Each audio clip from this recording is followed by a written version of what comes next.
నిరీక్షణ prayer house మరియు centre సంఘముల తరపున ప్రభువైన యేసుక్రీస్తు శ్రేష్టమైన నామంలో మీ అందరికీ నా శుభములు. ఈరోజు దేవుని వాగ్దానం 22వ సంకీర్తన 5వ చరణం.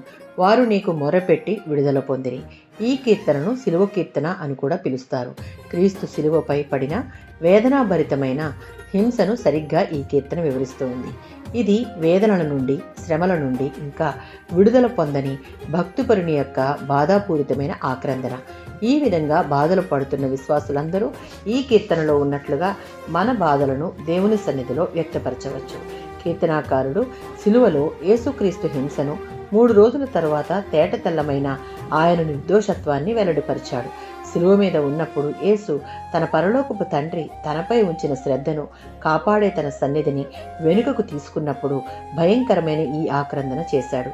యేసు పాపి స్థానంలో మన పక్షంగా శాపగ్రస్తుడై హింసను పొందాడు. కనుక దేవుడు యేసును విడిచిపెట్టాడు. విశ్వాసి కూడా యేసులాగానే కొన్నిసార్లు దేవుడు తనను విడిచిపెట్టాడని తలంచవచ్చు. అలా జరిగినప్పుడు దేవునిలో, ఆయన మంచితనంలో స్థిరమైన నమ్మిక ఉంచి ప్రార్థనలో విశ్వాసంతో కొనసాగితే వారిని సిగ్గుపడనీయక విడుదల దయచేయువాడు.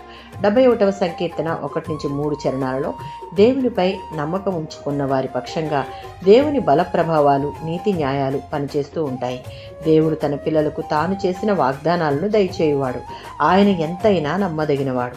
ఈ కీర్తనలో కీర్తనాకారుడు కష్టాలను ఎదుర్కొన్నప్పుడు తన శత్రువుల నుండి, బాధల నుండి తనను కాపాడమని దేవునిని ఆశ్రయిస్తూ ఉన్నాడు. ఎందుకు అంటే తాను నమ్ముకున్న దేవుడు తనను సిగ్గుపడనీయడు.